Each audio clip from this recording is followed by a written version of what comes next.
우리가 오늘 함께 읽은 말씀 중에 34절 말씀이에요. 34절 말씀을 함께 읽고 말씀을 전하도록 하겠습니다. 34절 시작.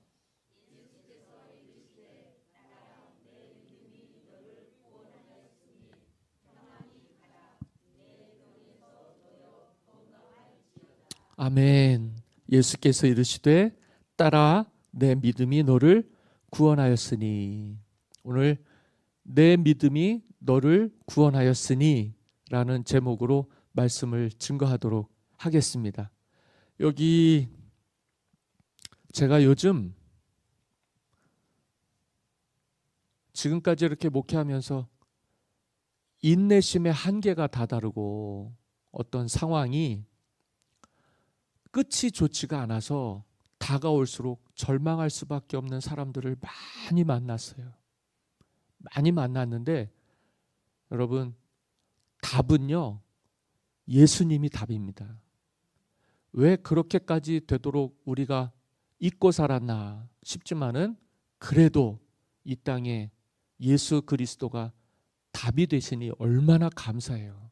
그런데 사람들이 그 주님을 앞에 모시고서도 주님을 붙들지를 못하는 게 현실입니다.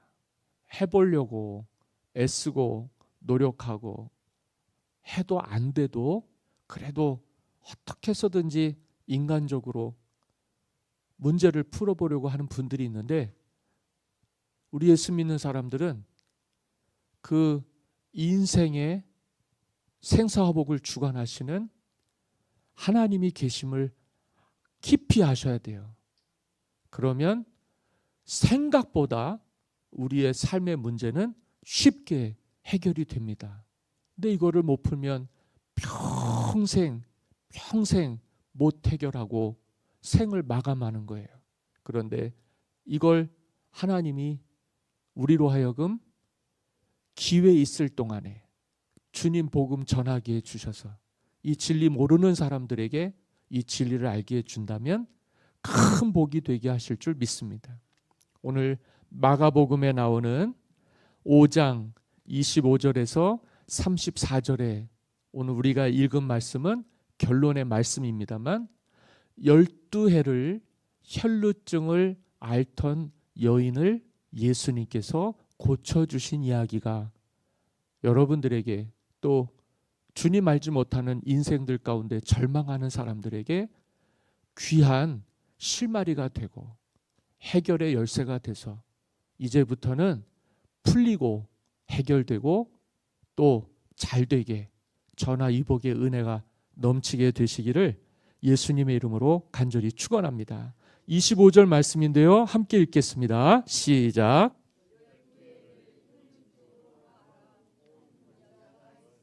아멘. 이게 복음은 예수 그리스도에 관한 이야기인데, 여기에 25절에 이 복음을 만났던 한 여인, 어떤 여인이냐, 12해를 혈루증으로 알아온 한 여자라고 소개하고 있어요. 별거 아니에요. 평범한 사람입니다. 그런데 들여다보니까 이런 고통을 겪고 있더라. 26절을 보면 이 여인은요, 많은 의사에게 많은 괴로움을 받았대요. 의사한테 찾아갔지만 해결을 받았을까요? 못 받았을까요? 못 받았대요. 이것도 문제예요. 병원에 갔는데 선생님을 만났는데 이렇다 저렇다 용하다 잘 듣는다 다 얘기 듣고 알아보고 다 결정해서 가보았지만 괴로움만 더해진 거예요. 해결을 못 받은 거예요. 고침을 못 받은 거예요. 야, 의사 선생님도 못 고치는 병이 있구나. 그리고 부자였던가 봐요. 가진 것도 다 허비하였으되 돈으로도 안 되는 게 있더라. 의사도 못 고치고 돈이 많아도 못 고치는. 그래서 이제는 빈털터리가 됐어요. 이제는 갈 병원도 없어요. 지난주에 우리나라에 세계적인 100대 기업이 아니라 병원이 있어요. 그런데 세계 100대 병원에 들어가는 것도 대단한 건데요. 10대 병원에 우리나라 3개 병원이 있어요. 암을 고치는데 세계에서 암을 잘 고치기로 진짜 유명한 10개 병원이 있는데요. 그중에 대한민국에 3개 병원이 있는 거예요. 첫 번째가 현대 아산병원. 대단하죠, 그죠? 그리고 삼성의료원, 삼성병원이죠. 그리고 또 하나가 서울대학병원. 세계에서 암을 잘 고치기로 대단한 정평이 나 있는 병원 중에 대한민국에 3개 병원이 있다니까 소름이 끼치는 거예요. 우리나라 의료가 이 기술이 어느 정도라고 생각하세요? 세계적이에요. 이 땅 대한민국에서 암으로 고생하시는 분들은 다른 어떤 유수한 세계의 병원들이 있어도요, 갈 필요가 없어요. 어디에 다 있어요? 우리나라에 다 있어요. 근데도요, 돈이 있어도요, 그런 좋은 의사들이 있어도요, 내 병을 못 고치면 무슨 소용이 있어요? 대한민국의 세계 10대 암 잘 고치는 대단한 병원들이 3군데나 있는데 내 병을 못 고치는데 무슨 소용이 있어요, 그죠? 그렇잖아요. 대한민국에서 못 고치는 병 전 세계 어디 가도 못 고치는 거예요. 우리나라는 그렇게 대단한 의료 선진국입니다. 참 감사하죠. 근데 이 속에서도 병을 못 고치는 사람들이 있다 없다? 있어요. 이 사람들은 그러면 어디 가야 됩니까? 네? 어디요? 아니, 천국은 뭐 그냥 가나요?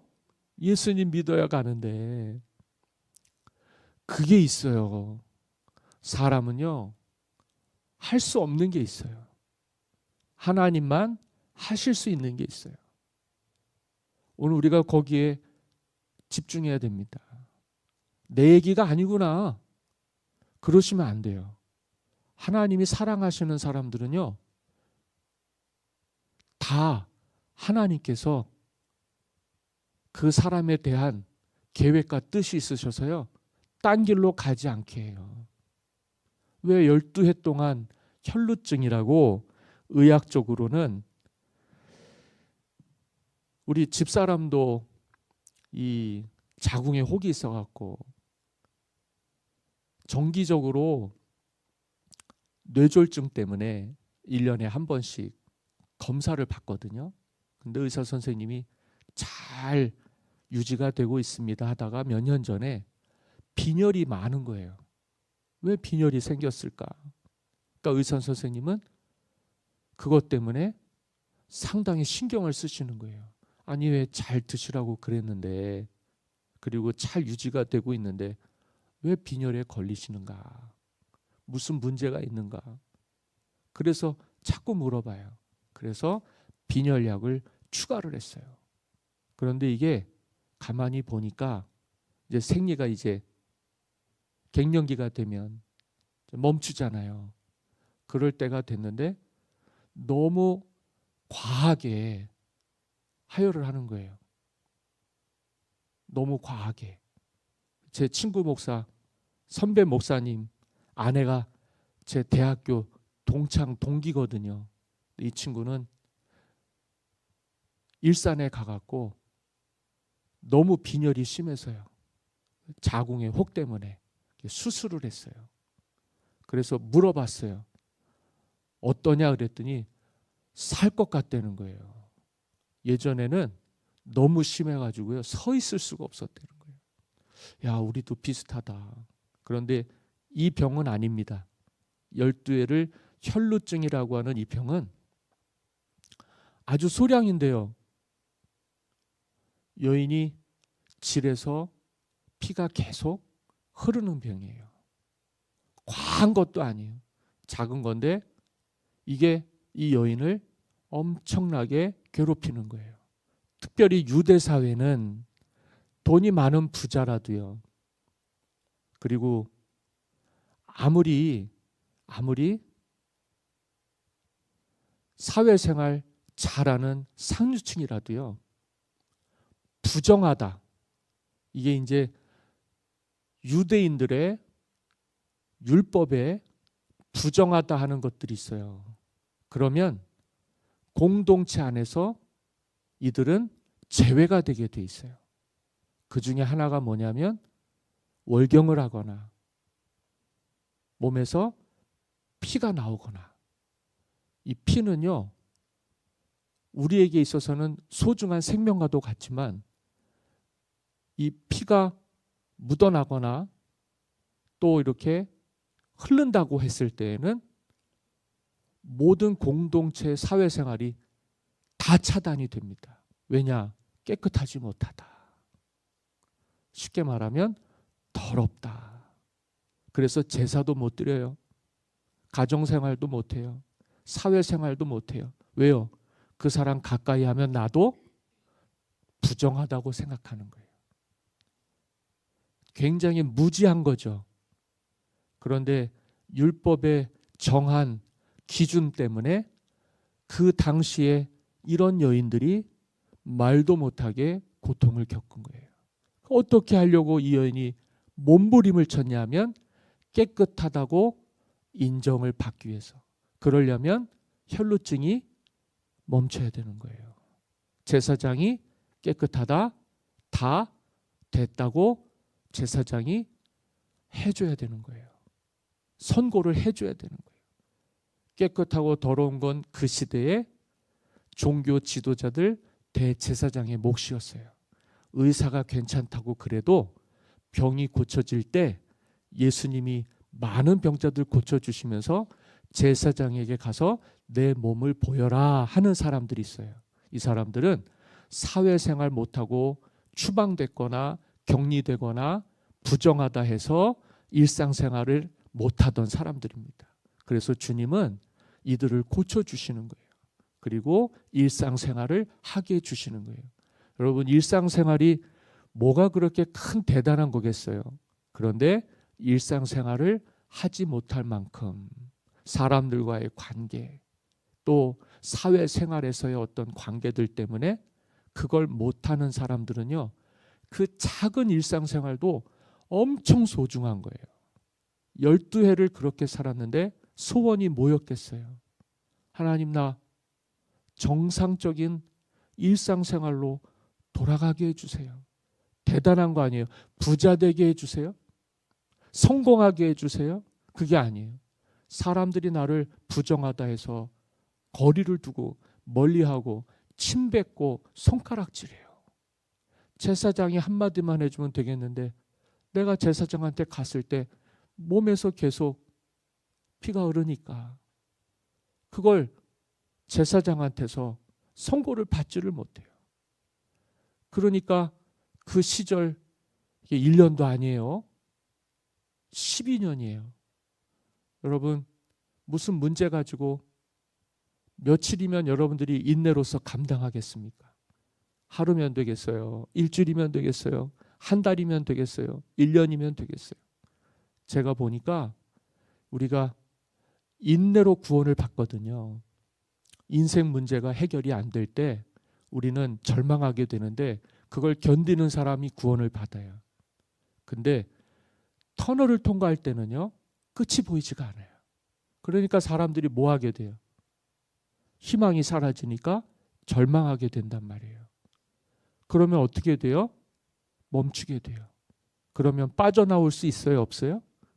못 빠져나오는 거예요. 그래서 인생이 어려운 거예요. 거기서 누가 꺼내줘야 돼요.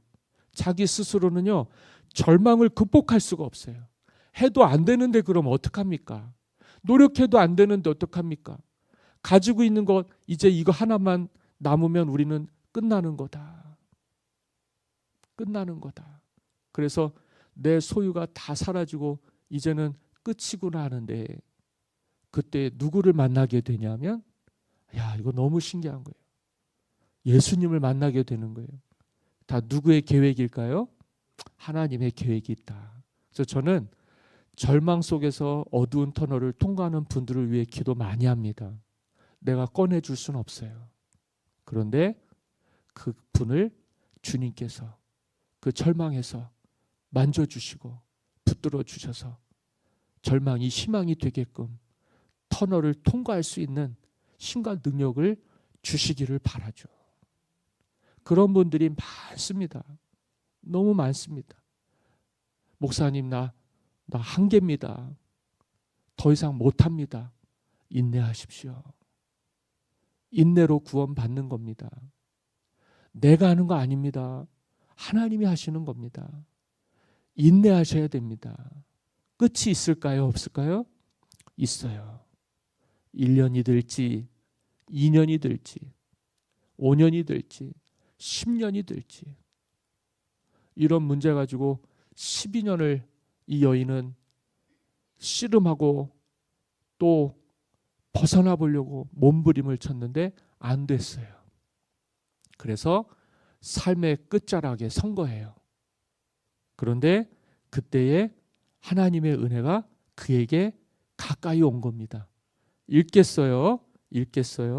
26절과 26절입니다. 26절 다 같이 읽습니다. 시작.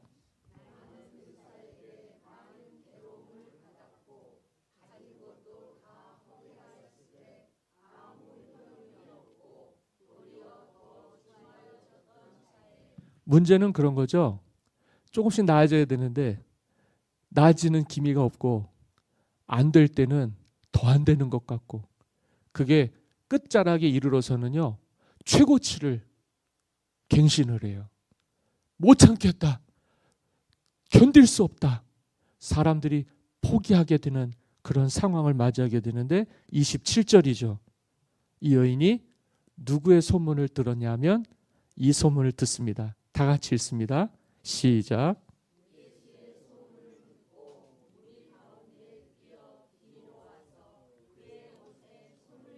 아멘. 아니 부정한 여인이 제사장이 볼 때도 절대 사람 옆에 있으면서 손도 대고 또 만지지도 못하게 곁에도 있으면 안 되는 여인이 어쩌자고 무리 속으로 끼어 들어와 갖고는 선생님이신 예수님의 옷자락에 손을 댑니까? 유대 사회에서는요. 말도 안 되는 일이에요. 그렇게 해서도 안 되고요.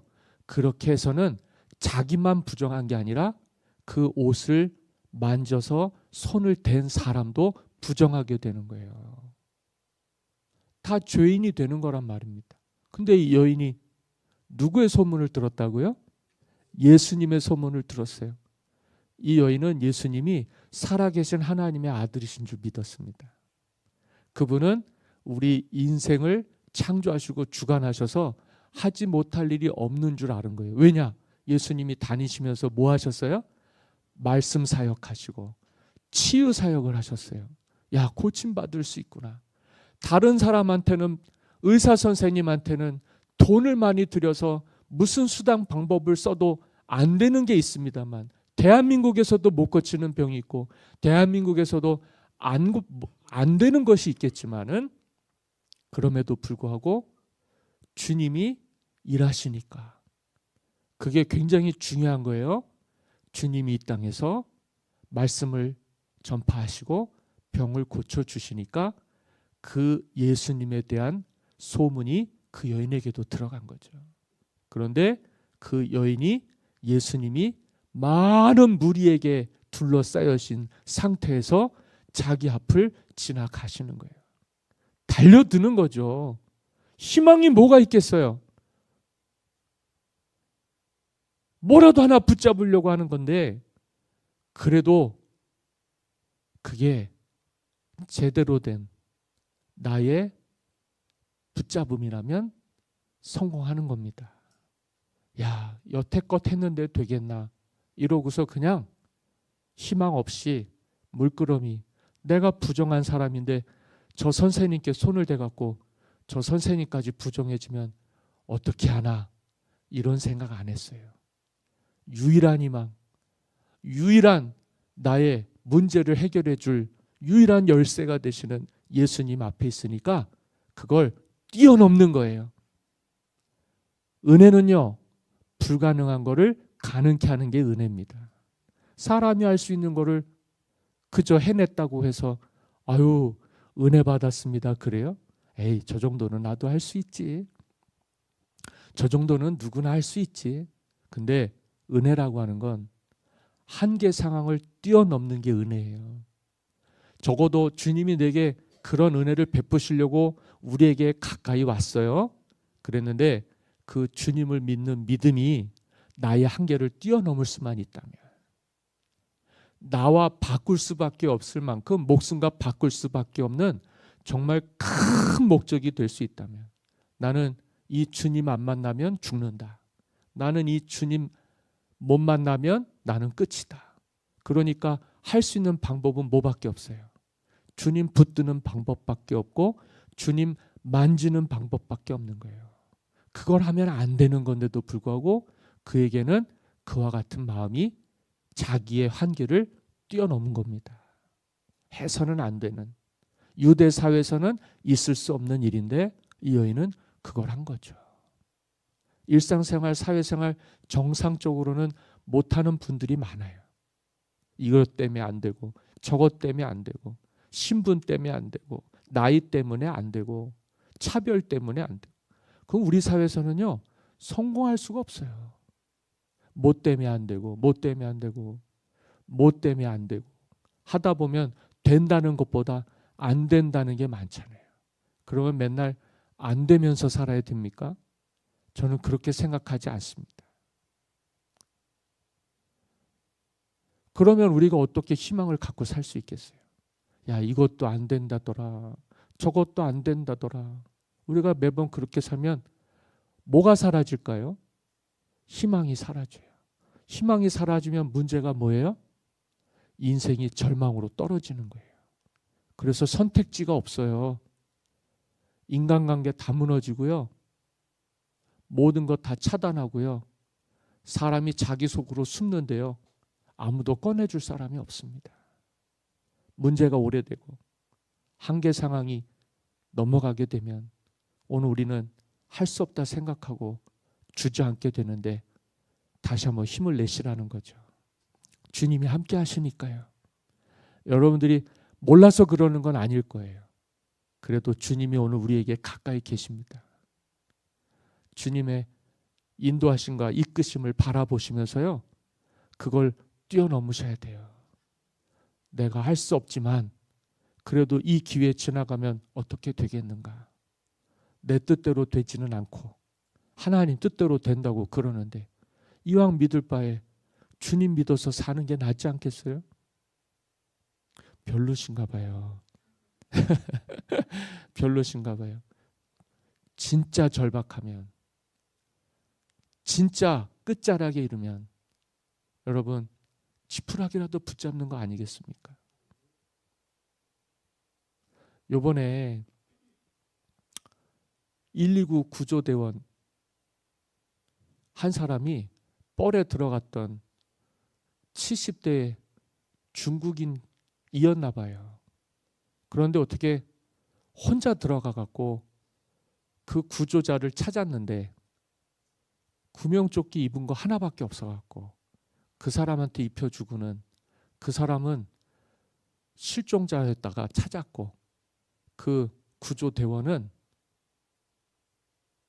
심정지가 와갖고 목숨을 잃었어요.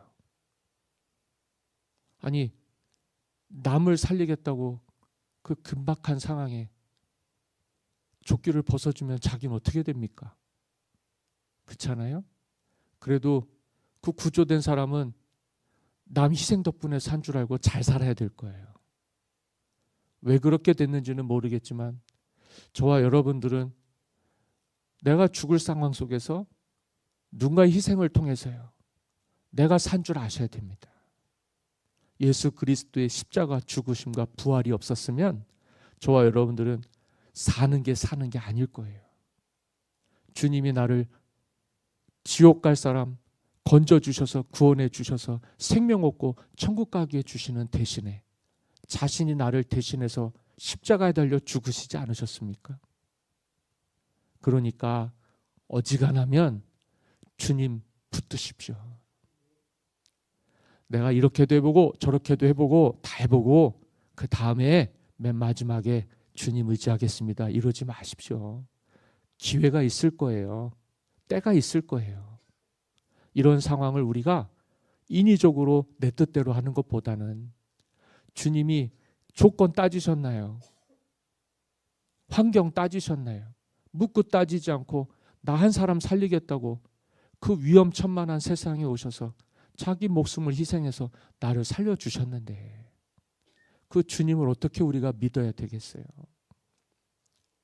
누군가가 지금 희망 없이 주저앉아 있습니다. 우리 공동체 안에도 있을 수 있고 우리 밖에도 있을 수 있어요. 우리는 우리만 보고 살면 안 돼요. 우리는 세상을 볼 때 주님의 시선으로 바라볼 수 있어야 됩니다. 누가 이 여인을 지켜주겠고 누가 이 여인을 구원해 주겠고 누가 이 여인을 긍휼히 여기고 불쌍히 여기겠어요. 사람이 할 수 없으니까 하나님이 하시는 줄 알고 이 여인은 주님을 덜썩 붙든 거예요. 근데 그게 우리의 현 상황이라는 거죠. 주님 안 붙들면 어떻게 되겠습니까? 주님 덕분에 사는 건데 어떻게 보면 우리는 덤으로 사는 거예요. 우리 뜻대로 했으면 이미 우리에게는 사망 선고가 내려질 수밖에 없어요.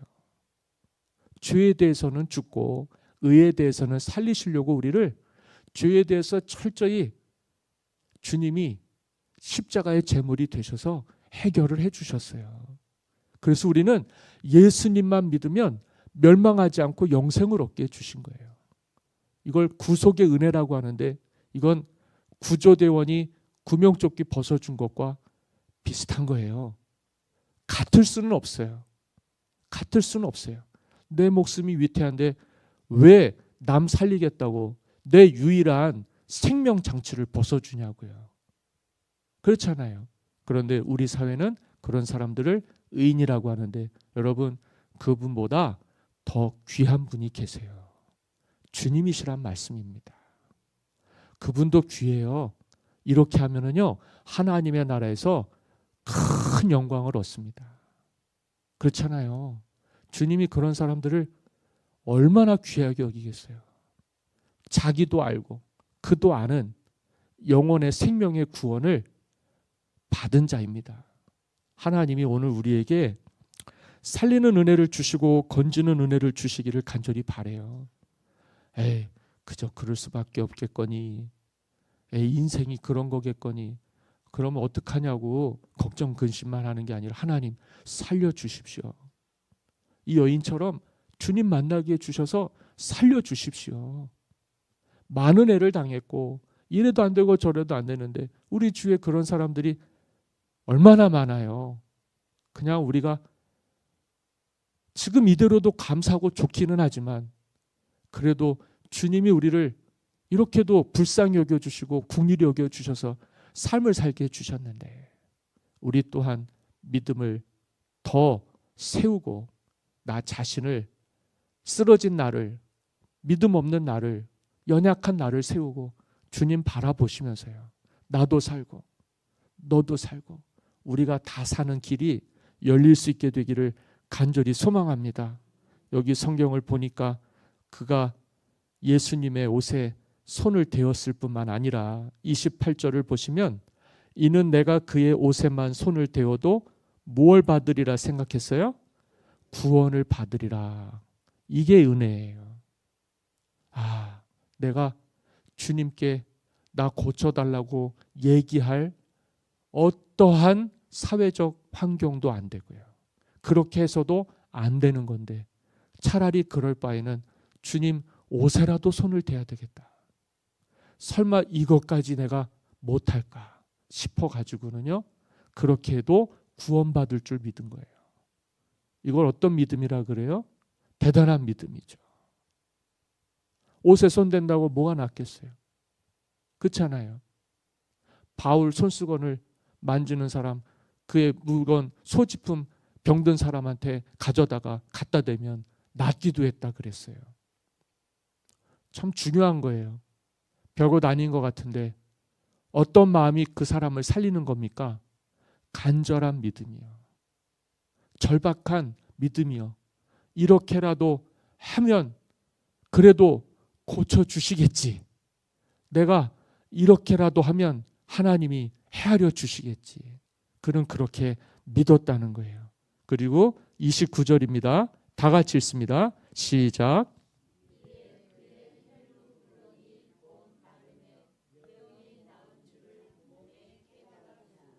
아멘. 무슨 일이 생겼어요? 네? 그러니까요. 주님의 옷에 손을 대기만 했는데 무슨 일이 일어났냐면 피가 말랐다는 거예요. 본인이 알았다는 거예요. 치유가 즉시로 나간 거예요. 예수님은 우리를 그렇게 깨끗하게 고쳐주시는 줄 믿습니다. 혹시요 절망하면서 안 된다고 주님이라도 하실 수 있겠나. 우리 생각에는 그럴 수 있어요. 근데 그런 생각 갖고 사는 것보다는 오늘 우리가 말씀을 좀 깊이 들여다보시면서 하나님의 뜻이 무엇인지를 좀 이렇게 생각하면서요. 우리 하나님이 하지 못할 일이 무엇이 있겠는가. 사람이 살려면 주님 만나야 되는 거구나. 자격도 없고요. 능력도 안 되고 그렇게 해서도 안 되는 상황에 있을지라도요. 우리가 그것 때문에 주님 오신 거 아닙니까? 이 죄인을 누가 구원하겠어요? 주님밖에 없으니까요.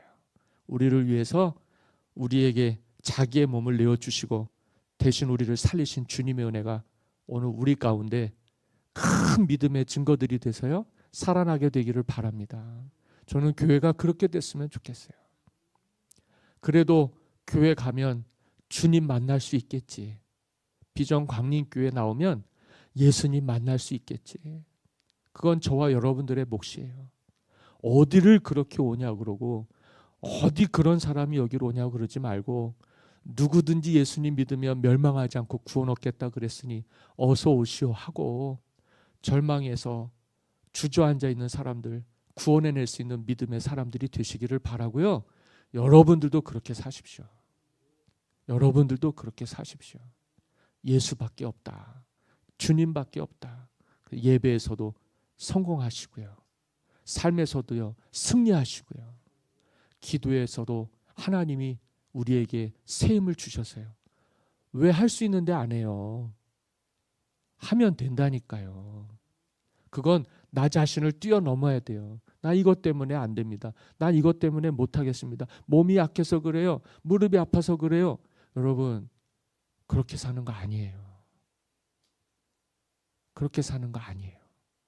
주님 믿는 거는요. 이유가 없어요. 그보다 더 나를 아주 값지게 여겨주시고 구원해 주셔서 살려주신 분이 누가 있다고. 그렇지 않습니까? 그렇잖아요. 자기 목숨 버려서 나를 살려준 생명의 은인이 어디 있다고. 그렇게 주님 앞에서 이웃 만들고 핑계대고 변명하고 남 탓하면서 나 누구 때문에 교회 안 나간다. 나 뭐 때문에 안 한다. 이유가 얼마나 많은지 몰라요. 핑계가 얼마나 많은지 몰라요. 어떻게 주님 보시겠어요? 어떻게 주님 앞에 설 수 있겠어요? 그 주님이 내게 생명의 은인 아닙니까? 믿습니까? 믿습니까? 여러분, 우리가 확실히 알자고요. 주님 밖에 있어요, 없어요? 주님 밖에 있어요, 없어요? 주님 밖에 없잖아요. 그러면 주님께 올인해야죠. 이유 없이 변명하지 말고 탓하지 말고 내 상황이 얼마나 이렇게 힘들고 어려운 줄 아느냐. 누가 이런 상황을 알겠느냐. 나 혼자 그렇게 청승맞게 살지 말고 예수님 오셨잖아요. 그래서 우리가 주님을 믿고 구원받는 줄 알잖아요. 그런데 이왕 믿으려면 그렇게 믿으면 안 되는 거죠. 사생결단하고 나 대신 죽으신 주님의 은혜, 사랑 생각해서요. 주님만큼은 값지게 믿어야죠. 예수님만큼은 값지게 여기고 사셔야죠. 나의 생명의 은인이신데, 나의 구원의 소망이신데, 나를 전적으로 믿고 정말 주님 나를 위해서 다 주셔가지고 이렇게 믿음의 자리에 서게 해주셨는데 주님의 은혜만 드러내며 살게 되시기를 주의 이름으로 간절히 축원합니다. 34절인데요. 다시 읽고 마치려고 합니다. 함께 읽습니다. 시작.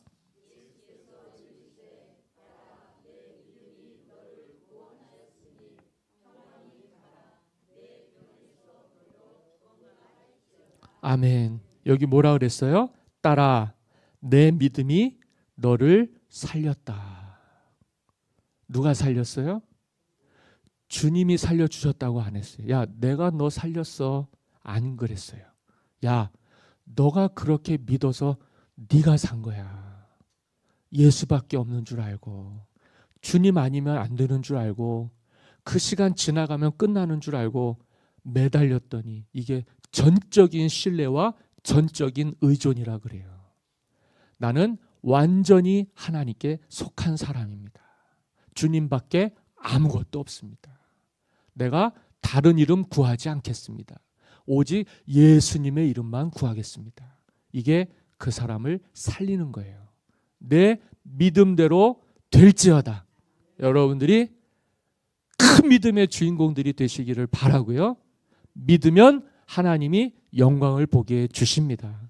우리가 이 믿음으로 우리 비전 광림교회가 15주년을 맞이했으면 좋겠고, 우리 권사님들이, 집사님들이 세상과 타협하지 않고, 불의와 짝하지 않고, 불평 불만하지 않고, 절망하지 않고, 좌절하지 않고, 고개 숙이지 않고 당당하게 서서요, 예수님만 자랑하면서 예수님의 영광과 기쁨이 되는 삶을 살면서 저와 여러분들이 주님 믿고 다 구원받아서요, 주님의 영광과 기쁨이 되시는 저와 여러분들이 되시기를 예수님의 이름으로 간절히 축원합니다.